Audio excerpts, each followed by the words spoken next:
جہاں تک اپوزیشن کا تعلق ہے میں ایک شعر کہوں گا. ہاں بالکل ان ضرور. کو آتا ہے پیار پر غصہ، ہم کو غصے پہ پیار آتا ہے. ٹھیک ہے نا جی. امجد ایڈوکیٹ صاحب میں مانتا ہوں وہ قابل ہیں، اچھی شخصیت کے مالک ہیں، ایک بہترین بڑی پارٹی کا وہ صدر بھی ہیں، پارٹی کو لیڈ کرتے ہیں.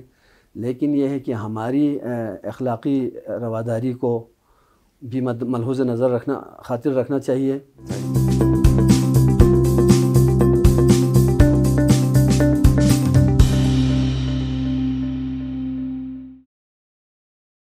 السلام علیکم، آپ دیکھ رہے ہیں آئی ایم این، میں ہوں شبیر میر. ناظرین، اس وقت میرے مہمان پروگرام روبرو میں اسپیکر گلگت بلتستان اسمبلی سید امجد علی زیدی میرے ساتھ تشریف فرما ہیں. پروگرام میں بہت ساری باتیں کرنی ہیں. ناظرین، جیسا کہ آپ کے علم میں ہے کہ اپوزیشن کی طرف سے پے در پے الزامات یہ بھی آ رہے ہیں، اعتراضات بھی آئے کہ اسٹینڈنگ کمیٹیاں نہیں بنی ہیں. اپوزیشن کے حوالے سے اپوزیشن لیڈر نے بذات خود الزامات کی ایک بڑی بوچھاڑ کر دی. اسی حوالے سے بات کریں گے. اور جیسے میں نے کہا، میرے مہمان اسپیکر گلگت بلتستان اسمبلی زیدی صاحب، بہت شکریہ آپ کے وقت کا. شکریہ جی.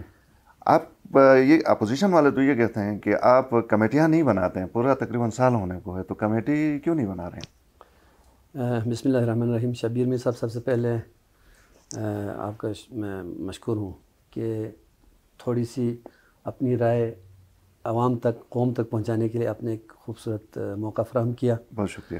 تو جہاں تک اپوزیشن کا تعلق ہے میں ایک شعر کہوں گا. ہاں بالکل ان ضرور. کو آتا ہے پیار پر غصہ، ہم کو غصے پہ پیار آتا ہے. ٹھیک ہے نا جی.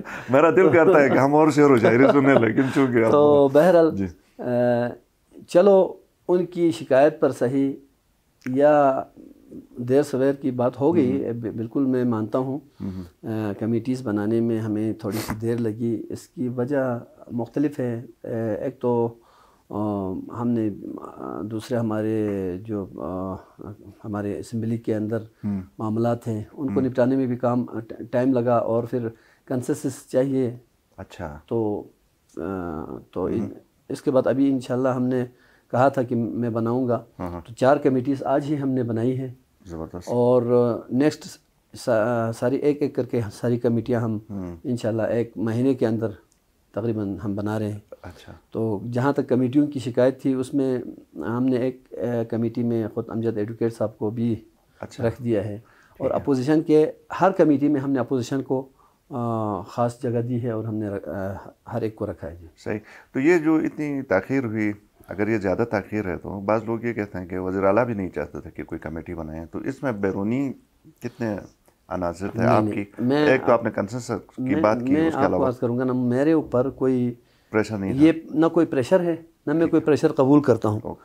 تو خاص طور پر یہ جو کہہ رہے ہیں کہ وزیر اعلیٰ کی طرف سے کوئی اشارہ نہیں تھا. ہاں لیکن میں خود چاہتا ہوں کہ وزیر اعلیٰ کو میں آن بورڈ رکھوں، وزیر اعلیٰ کو سارے معاملات سے آگاہ رکھوں. تو یہ، اور اس میں اسپیکر کی ڈسکریشن ہے.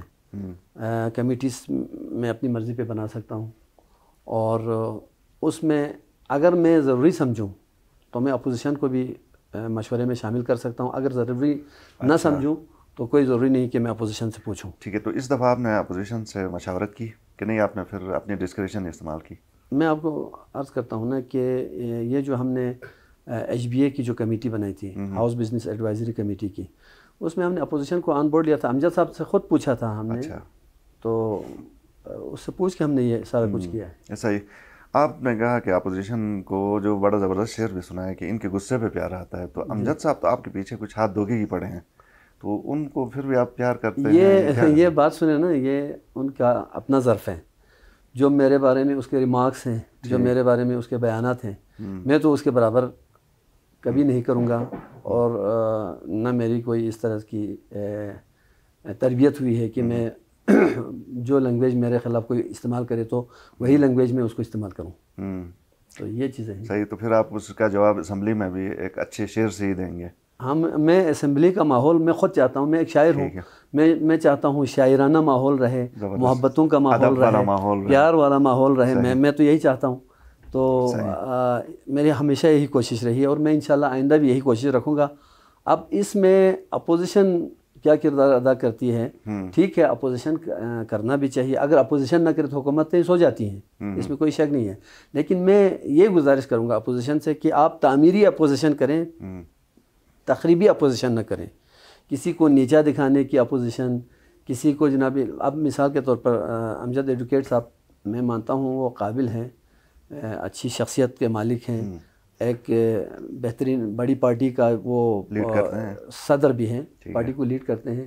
لیکن یہ ہے کہ ہماری اخلاقی رواداری کو بھی ملحوظ نظر رکھنا, خاطر رکھنا چاہیے. اور ہمارے گلگت بلتستان کے امن اور اتحاد کے ماحول کو بھی مینٹین رکھتے ہوئے انتہائی ذمہ دارانہ بیانات دینا چاہیے. صحیح ہے, ٹھیک ہے. اچھا امجد صاحب, پارٹی کے اندر بھی پھر فارورڈ بلاک کی بات ہوئی, پھر اس کی تردید آئی, مختلف ہم نے دیکھا. تو یہ جو فارورڈ بلاک ہے یا پارٹی کے اندر ڈس ایگریمنٹ ہے, آپ کے خیال میں اب ہے یا نہیں ہے؟ فارورڈ بلاک کی نہ کوئی پہلے بات تھی نہ ابھی انشاءاللہ بات ہے. اچھا, راجہ ذکریہ صاحب تو اس کو لیڈ کر رہے ہیں ہماری اطلاعات کے مطابق, آپ کہتے ہیں تردید کریں گے؟ نہیں, میں تردید کروں گا. راجہ صاحب بھی آخر حکومت کا ہی حصہ ہے, حکومت سے جدا ہو کر کہیں نہیں جا سکتا ہے, نہ ہم اس کو جانے دیں گے. اچھا, صحیح. کوشش کریں تو بھی آپ نہیں چھوڑیں گے؟ نہیں چھوڑیں گے ہم. ویسے کوشش کر رہے ہیں؟ نہیں کریں اس وقت کوشش تو نہیں. میرے علم میں کوئی ایسی بات نہیں آئی ہے کہ جناب وہ فارورڈ بلاک بنا کے ہم سے جدا ہونا چاہتے ہیں. نہ وہ جا سکتے ہیں نہ ہم ان کو جانے دیں گے. ٹھیک ہے. میں اور آپ اس وقت سکردو میں ہیں, تو آج اور گزرا ہوا کل ایک ڈونر کانفرنس تھی, آپ اس میں موجود تھے. تھوڑا اس حوالے سے بتائیں گے کہ کوئی ڈونر فنڈنگ کے خواہش مند ہیں یا کوئی اسٹرکچر آپ بنا رہے ہیں, کیا ہے یہ؟ یہ ایک ایونٹ انہوں نے شنگریلا میں منعقد کرائی تھی. ہمارے ٹیکنیکل ایجوکیشن کے ہمارے ڈائریکٹر صاحب ہیں, فیض اللہ لون صاحب وغیرہ, اور ایجوکیشن ڈپارٹمنٹ کے تعاون سے کچھ ڈونرز آئے ہوئے ہیں. ان کے ساتھ ایک نشست کر رکھی تھی, اور آج دوسری نشست یہاں رکھی تھی ہائی اسکول نمبر 1 میں. تو وہاں پر ہم گئے ہیں. انشاءاللہ امید ہے کہ وہ اس حوالے سے ہمارے ساتھ تعاون کریں گے. صحیح. یہاں کے لوگوں کو کچھ شکایات ہیں وزیر اعلیٰ کے حوالے سے کہ وہ جب پچھلی دفعہ آئے تھے تو کچھ اعلانات کر کے گئے تھے, سڑکوں کے حوالے سے, غالباً کچھ پریس کلب کے حوالے سے, ان کے اوپر آج تک کوئی کاغذ بھی نہیں بنا ہے. وہ لوگ یہ کہتے ہیں, آپ کیا کہتے ہیں؟ دیکھیں جی, اعلانات ہوتے ہیں, اعلانات پر عمل درآمد بھی ہوتے ہیں, لیکن ہمارے لوگ کہتے ہیں نا کہ ہتھیلی پہ سرسوں جما لیں. ایسا تو ہوتا نہیں ہے. وزیر اعلیٰ نے 50 کروڑ کا اعلان کر دیا سڑکیں پکی ہونے کے حوالے سے. آپ اسی سڑک سے ابھی آپ گزر کے آئے ہیں, آپ نے خود دیکھا ہے سڑکیں بن رہی ہیں بہترین طریقے سے, اور بن چکی ہیں. میرے خیال میں 10% کام باقی رہتا ہے. باقی سارے کام وزیر اعلیٰ نے جیسے کہا اس نے پیسے بھی دیے اور کام ہو رہے ہیں. اور دوسرے معاملات میں بھی یہ ہے کہ اگر انہوں نے کچھ اعلان کیا ہے تو اس پر بھی انشاءاللہ عمل درآمد ہوگا. ٹھیک. کونسل کے الیکشن ہونے جا رہے ہیں آپ کے خیال میں؟ جی انشاءاللہ شیڈیول کا اعلان ہو چکا ہے, 12 تاریخ فکس ہو گیا ہے. صحیح. اس حوالے سے آپ کو بھی کچھ غالباً کوئی خط لکھا گیا تھا چیف الیکشن کمشنر کی طرف سے اسمبلی ہال کے حوالے سے؟ مجھ سے کہا گیا ہے کہ اسمبلی کا حال جو ہے قانونی طور پہ دے سکتے ہیں اس میں ہم نے اجازت تو دے دی ہے, لیکن کہتے ہیں کہ اس کو قانونی کچھ پیچیدگیاں ہیں, اگر وہ ہیں تو ہم اس کو دور کریں گے, قانونی تقاضے پورے کریں گے. جی انشاءاللہ. ٹھیک. تو اسمبلی گلگت بلتستان کی, اگرچہ میں یہ سوال مختلف آپ کے پارٹی کے نمائندوں سے بھی, میں نے پوچھا, اپوزیشن سے بھی پوچھا, کوئی کلیئر کٹ آپ کو پتہ ہے کہ 5 سال یا 2 سال حکومت کی میعاد گلگت بلتستان؟ یہ تو کہا جا رہا ہے, پھر وہی بات ہے نا جی, قانونی تقاضے دیکھیں گے کہ قانون کیا کہتا ہے, اسی کے مطابق اگر ہمیں آئینی سیٹ اپ دیا جاتا ہے, آئینی دائرے میں شامل کر کے, لیکن یہ ابھی تک اگر والی بات ہے, مطلب کنفرم نہیں ہے ہمیں دیں گے نہیں دیں گے. ہمیں تو لگتا ہے انشاءاللہ دیں گے. ٹھیک ہے. بہت شکریہ امجد صاحب, آپ کے وقت کا شکریہ. ناظرین, پروگرام دیکھنے کا شکریہ. اجازت دیجیے. اللہ حافظ.